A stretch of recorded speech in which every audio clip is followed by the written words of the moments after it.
So after doing the first layer, it's now time for the exciting part and paint the second layer on top using the techniques that I just explained. So it's time to get everything ready. Take your brush, your clean water, your paint, a cloth, and of course, your paper with your painting on it. If you need a small recap on how to create detail and depth using warm and cool colors, more detail, less detail, and the level of saturation, then it's always good to take a look at the previous video. If it's all fresh in your mind, then let's go and get painting. Before I start painting, I always take an extra look at the reference image. In this case, it is important to notice that here is a very clear highlight, for example also here. And these deep shadows are an important thing to be aware of. The color of the second layer is determined by looking at pixel level and also keeping the color of the first layer in mind. For example, this area won't need that much extra paint. The first layer is showing through and will actually already have the right color, more or less. In this second layer, we are not doing the big shadow areas like here. The darkest areas we will do later, when the second layer is almost done, and we will use the contrasting color like I explained before. Once you studied the reference and know which colors you want to use more or less, we can start going. So I'd start by mixing two colors of green, one warmer yellowish tone and one somewhat cooler tone with a bit more blue. So we wet our brush, we reactivate some of the yellow paint,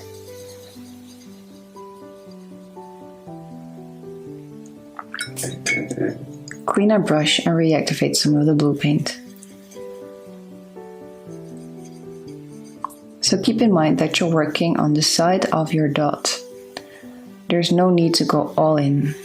You reactivate some paint and that is what you use to make your mixture. And you simply see how your green tone turns out. I already like this one a lot for the cooler green of the two. Then let's do the same and make a warmer green.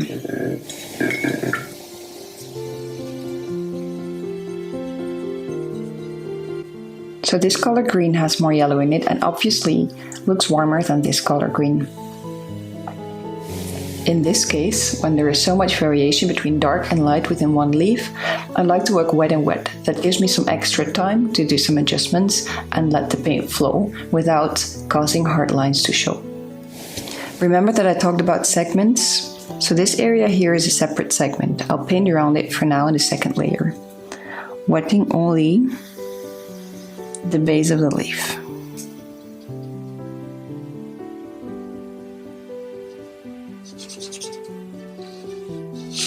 You could consider the part until the vein a separate segment.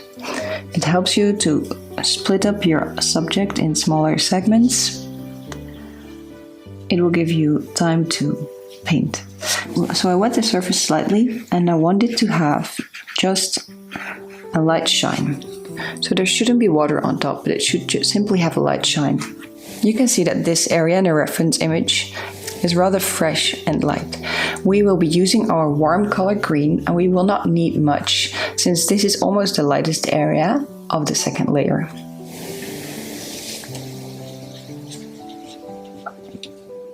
We go in and add paint in the areas where we see it is darker.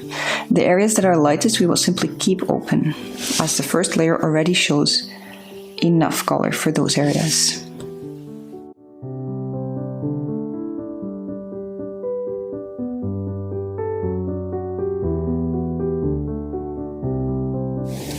There are some patches that are clearly darker than the rest.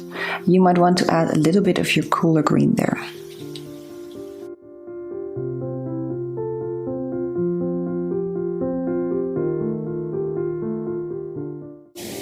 Close to veins, there is often a shadow visible. Also at the side of the leaf, that is where the leaf gets to curl, and you will have some shadows casted there. So something like this. We continue on the other segments.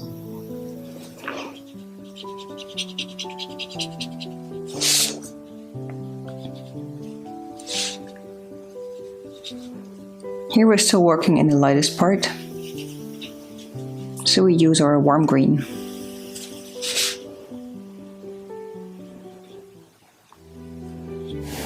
Keep in mind the direction of the curvature of the leaf and try to paint in the same direction.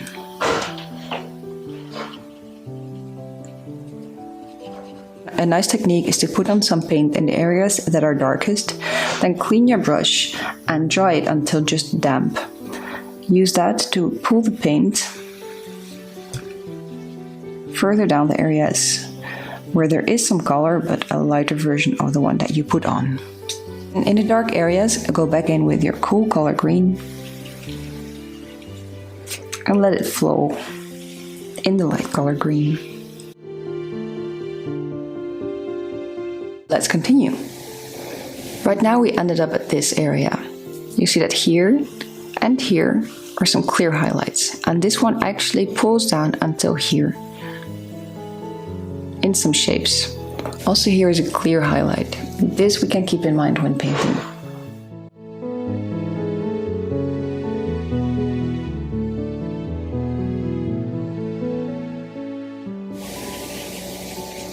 So we apply the paint around the highlights and not on the highlights.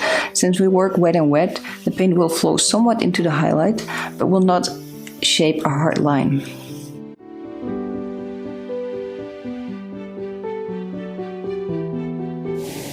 Another technique that you could use is to dry a brush and take off some of the paint in the areas where you want the highlights to be clearer. In the darker areas, take your cooler green and go ahead and place some in your still wet lighter green.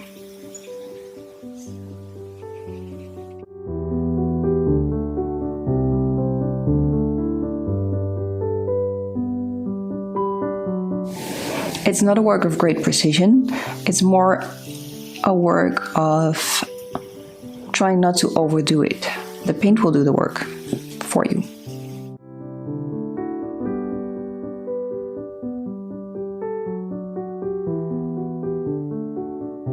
If you run out of your paint mixture, take some time and remix some paint, but keep in mind that your segment that you just painted is finished. That way you won't have hard lines showing where the paint dries.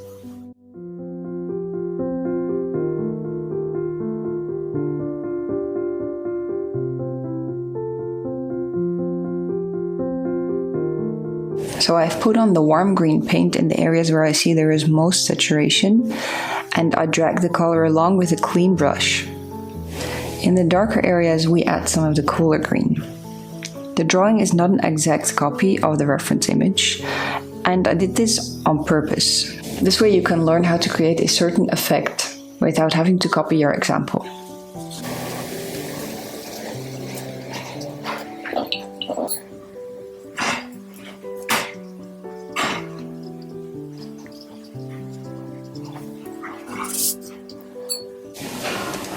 It's also a matter of finding the right balance between how wet your paper should be and how wet your brush is.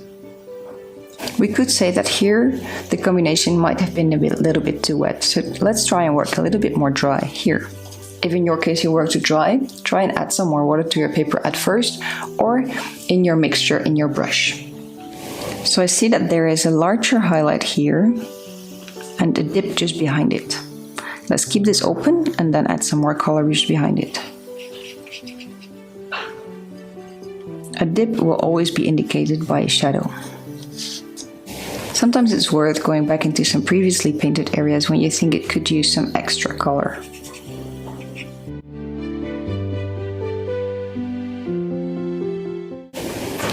So to emphasize this highlight, we could use a dry brush and get rid of some of the color that we put on. I do want to add some color back against the vein because that's where often shadows are casted.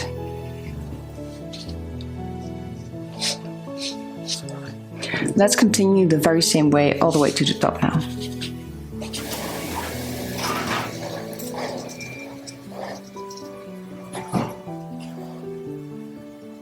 Try to look at the darker patches and the lighter patches and and add the color the way you see those patches. Use the technique of a dry brush to give some more body to your highlights, and add the cooler color green where you think this might add some depth. Don't forget the technique of using a clean brush to pull the color along. Good, you did one side already.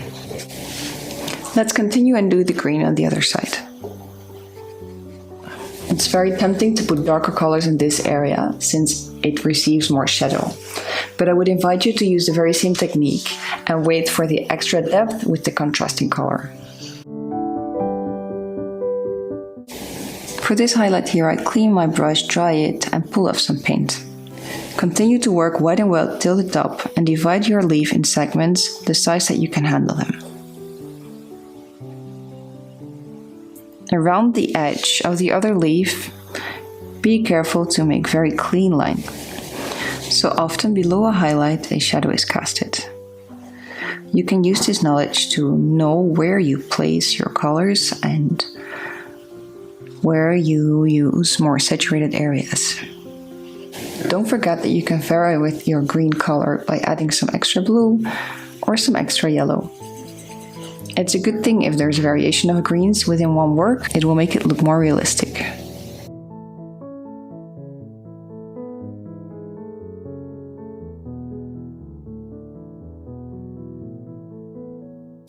Well, you did the main body of the leaf now. It's time to do this little segment at the bottom. Over here. You see that it is lighter than the rest, so it won't need much. And you see a little bit of curl here. Let's just give it the colors that we see if we were to zoom in to pixel level. You can only do this once the rest of the adjacent segments has dried. But that's the case for now, so let's go. I can see that this leaf has a little bit more color just at the bottom, so I'll wet just that part.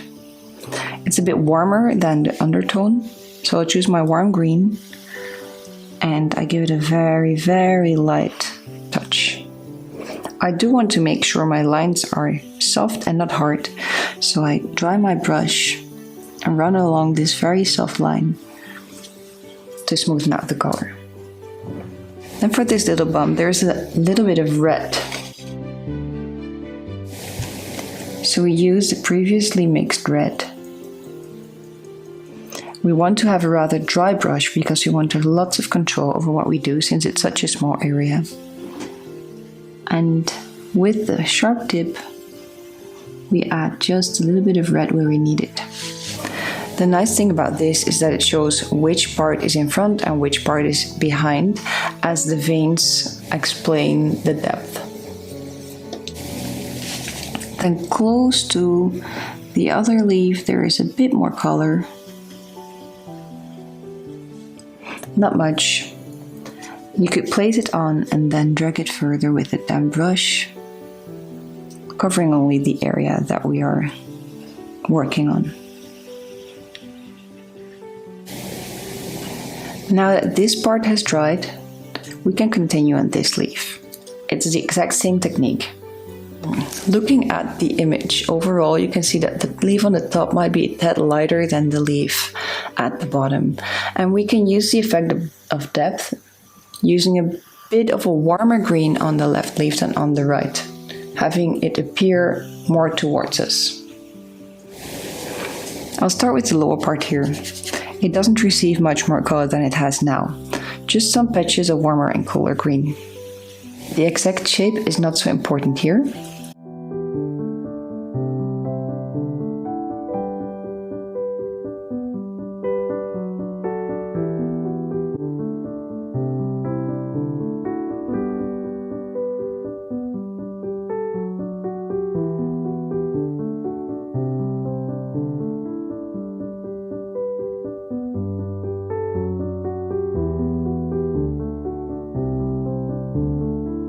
I want to limit the use of the cooler green here. You can also help yourself by making the cooler green of the previous leaf a little less cool by adding a little bit of extra yellow.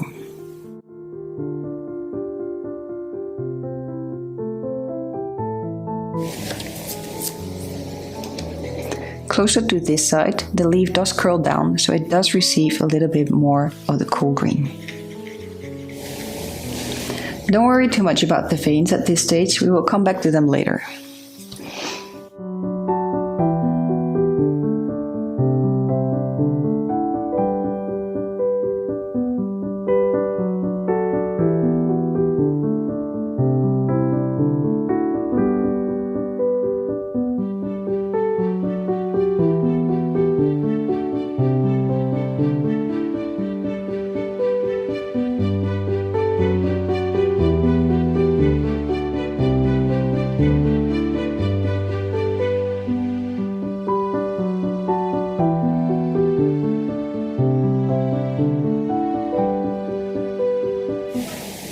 And again, feel free to revisit some of the previously painted areas if you think that in contrast with what you just did, it needs some more color.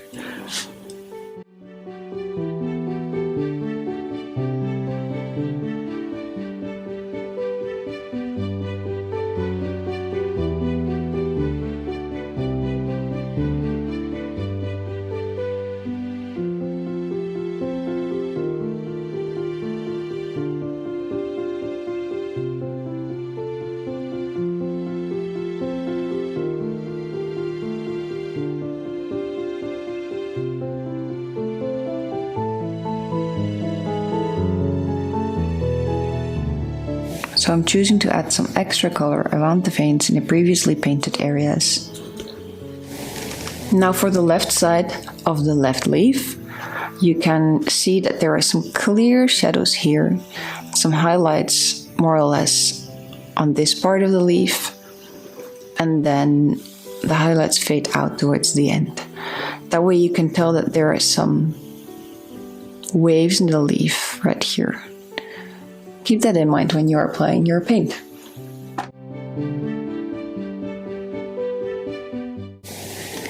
Right here I see that it is quite a warm color green, so I use my warm color green, I apply it, and in the areas where I think it is more light than my applied paint, I remove some with a dry brush.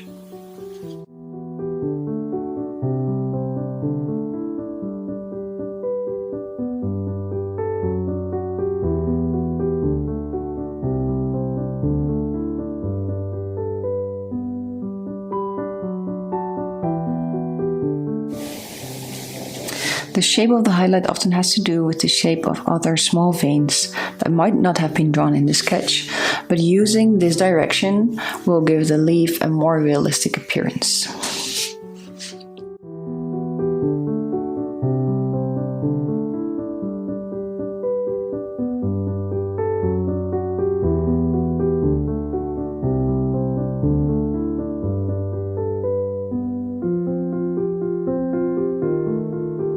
In some areas, for example, here I see that my first layer already has the right shapes when it comes to shadow and highlight. So all I do is put on a very thin, very transparent layer of the warm green, just to brighten it up some.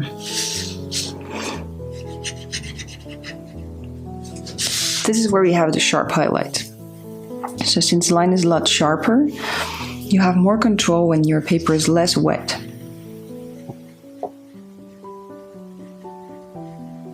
Like this.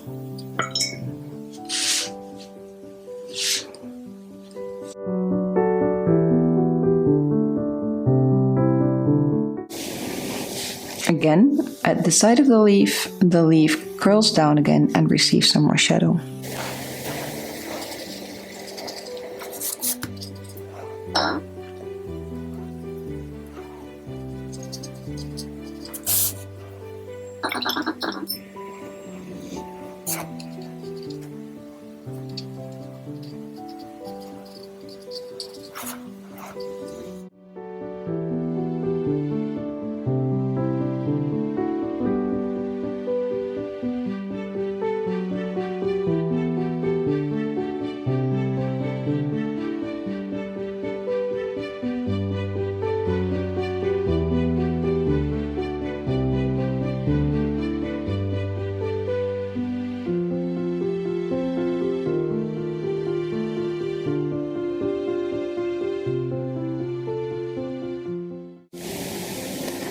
So for the veins, I simply added some extra color on the sides, not much. You'd be tempted to add a lot of red,